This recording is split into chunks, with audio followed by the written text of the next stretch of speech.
Okay, we're going to talk about how to add a signature to your emails in Office 365.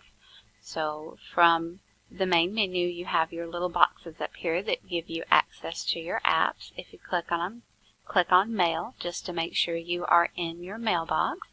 And then you're going to move over here to the little gear. Click on the gear, scroll all the way down in your settings until you find the word Mail. Then you will click on Mail and then scroll over to the other side of the screen and down until you find Email Signature right there.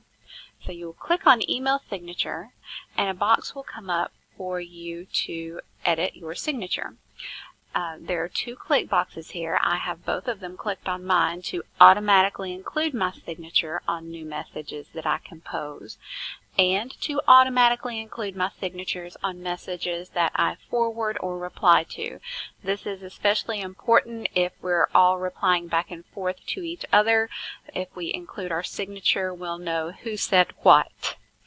Down below you can enter the text. As you can see, I have already entered my name and title, Crawford County Library District, the address, and then my email address again in case anyone needs to cut and paste it to add to a contact list.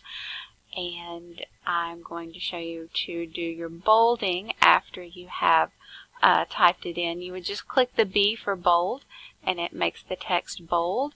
And after you have entered your email address in, you would click the little A with the line under it and it changes the color of your text to blue.